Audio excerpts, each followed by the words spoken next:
Halo semuanya, Assalamualaikum warahmatullahi wabarakatuh. Perkenalkan, nama aku Adila Amanda dengan nomor induk mahasiswa 44222-1501. Aku dari Fakultas Teknik, jurusan Teknik Industri. Nah, pada kali ini aku bakal ngebahas tentang P2P. Jadi mulai dari pengertian P2P itu sendiri, kemudian proses apa aja sih yang meliputi P2P itu. Terus selanjutnya aku bakal nunjukin diagram alirnya atau flowchartnya dari proses P2P ini sendiri. Tapi disclaimer, ini P2P untuk perusahaan di mana tempat aku bekerja, karena memang tugasnya seperti itu. Jadi aku bakal ngasih tahu gambarannya kurang lebih kayak gimana proses P2P ini. Cuman kayaknya di setiap perusahaan beda-beda sih, tapi ya pasti gambaran besarnya sama.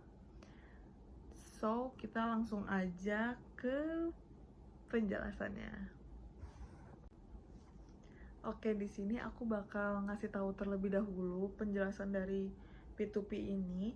Jadi, P2P atau Procure to Pay adalah proses di dalam bisnis yang dimulai dari permintaan pengadaan, pemilihan, pembelian, hingga pembayaran atas barang dan jasa yang dilakukan dalam skala yang besar. Nah, P2P ini biasanya digunakan untuk B2B atau business to business maupun B2G atau business to government.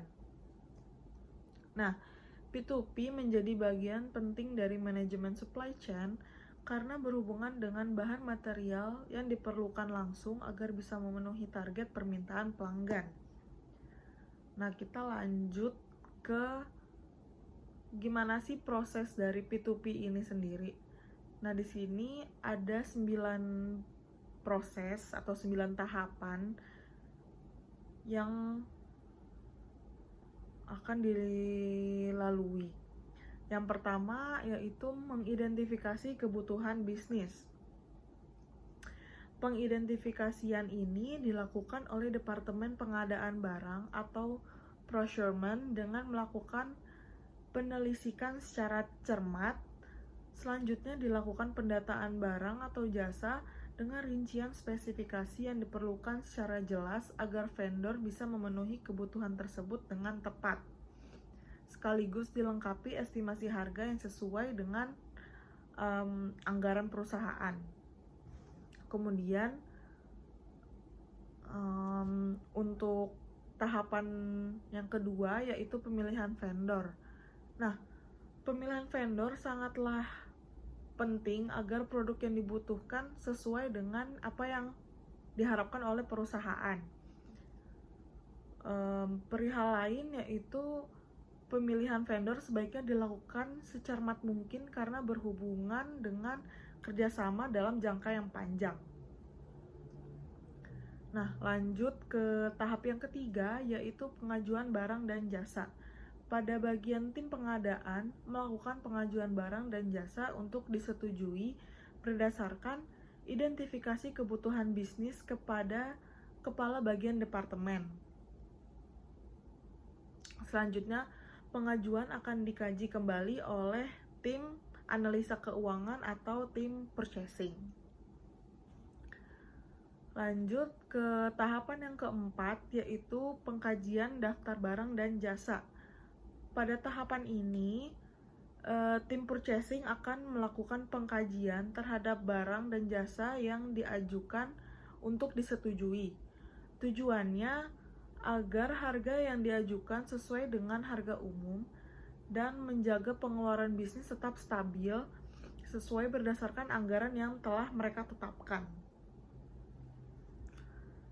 Kemudian untuk tahapan yang kelima yaitu penerimaan persetujuan permintaan. Jika segalanya berjalan sesuai rencana, maka penerimaan persetujuan permintaan bisa didapatkan dengan lancar. Tentunya setelah dilakukan pengkajian terhadap spesifikasi dan harga atas pengajuan barang dan jasa. Lalu untuk tahapan yang keenam yaitu pengiriman permintaan kepada vendor. Setelah dilakukan verifikasi permintaan dan pengecekan spesifikasi oleh Departemen Perusahaan, maka PO yang telah disetujui bisa dikirimkan kepada vendor. Nah, peran vendor di sini bisa menolak maupun menerima permintaan perusahaan. Tetapi, sebelum terjadi penolakan, bisa dilakukan negosiasi untuk mencapai suatu kesepakatan. Nah, kesepakatan ini tentunya akan mengikat secara hukum bagi kedua belah pihak antara departemen perusahaan dengan supplier atau vendor. Nah, lanjut untuk tahapan yang ketujuh, yaitu barang atau jasa diterima. Perusahaan akan melakukan pengecekan produk barang dan jasa yang sudah dipesan. Kemudian pesanan harus sesuai dengan kontrak yang telah mereka sepakati pada saat negosiasi di tahap sebelumnya. Apabila semua pesanan sudah selesai dengan spesifikasi yang ada di dalam kontrak, maka bisa diterima, dan begitu pula sebaliknya, maka akan dilakukan penolakan. Nah, lanjut ke tahap yang ke-8. Setelah barang dan jasa diterima, maka pihak perusahaan akan menerima invoice. Nah, invoice atau faktur diterima sebagai bukti pembayaran. Pencocokan antara pembeli, vendor, dan bukti pembayaran bisa diterima setelah barang yang dipesan itu sudah sesuai. Jika barang yang dipesan itu tidak sesuai, maka bukti pembayaran atau invoice bisa dikembalikan lagi ke penjual atau supplier atau vendor tersebut. Nah, di tahap yang terakhir yaitu melakukan pembayaran kepada supplier atau vendor. Nah, departemen dari tim purchasing akan melakukan pembayaran berdasarkan kesepakatan kontrak atau purchase payment. Pada tahapan ini, purchase payment adalah dilakukan secara lunas di akhir, pembayaran sebagian terlebih dahulu atau secara berkala. Pembagian tersebut dapat dicatat sebagai utang dan dibayarkan berdasarkan waktu yang telah mereka sepakati. Nah, tadi aku udah ngejelasin dari penjelasan P2P ini sendiri, kemudian aku juga udah ngejelasin gimana sih prosedur dari P2P ini. Nah, selanjutnya aku bakal nunjukin diagram alir atau flowchart dari proses P2P ini di perusahaan tempat aku kerja. Oke, di sini udah ada flowchart dari proses P2P di perusahaan tempat aku bekerja.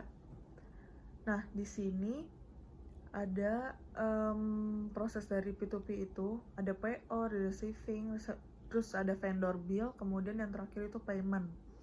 Nah, ini ada keterangannya.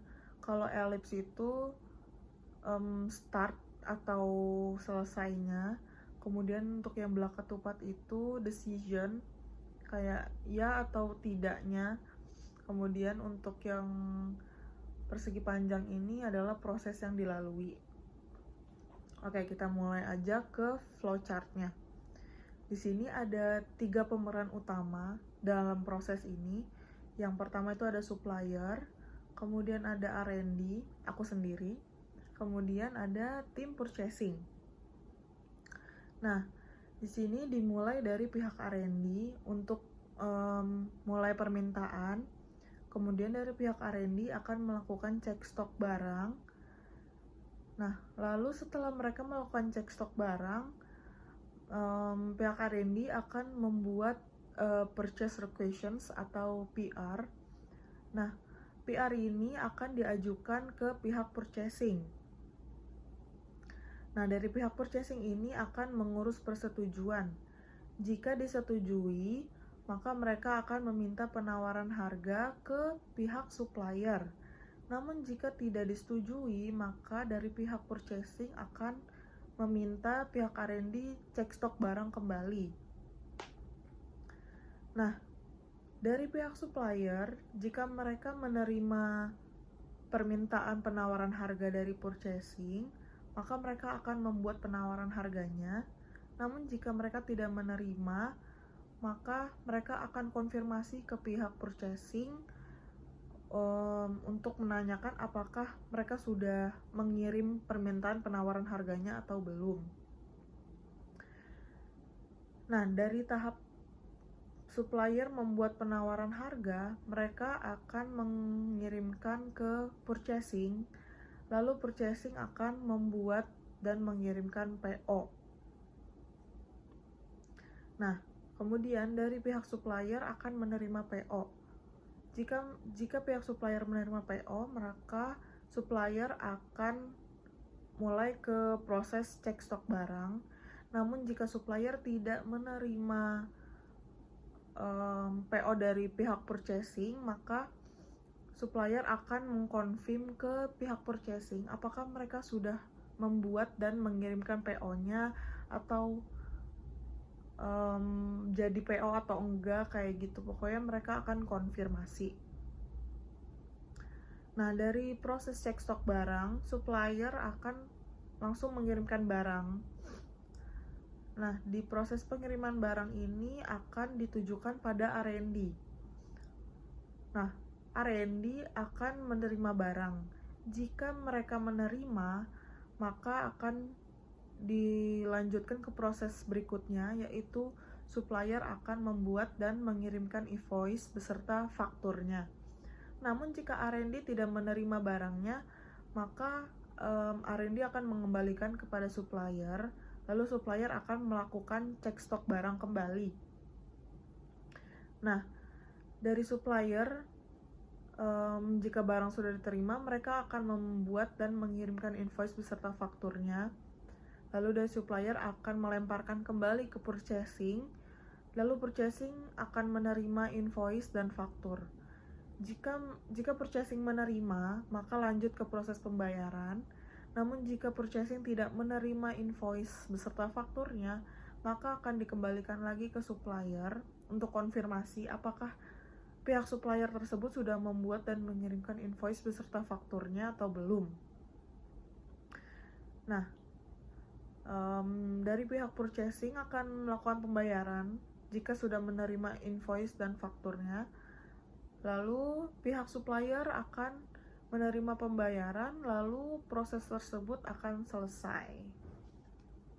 Nah, jadi kayak gitu guys untuk proses P2P di perusahaan tempat aku bekerja. Mungkin untuk perusahaan lain ada perbedaan, tapi kayaknya sih ya garis besarnya sama aja gitu guys. Oke, mungkin cukup sekian sih penjelasan dari aku untuk P2P ini sendiri.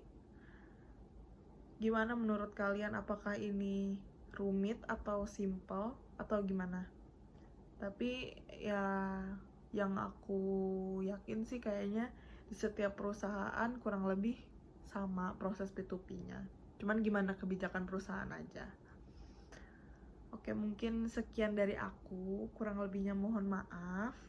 Wassalamualaikum warahmatullahi wabarakatuh.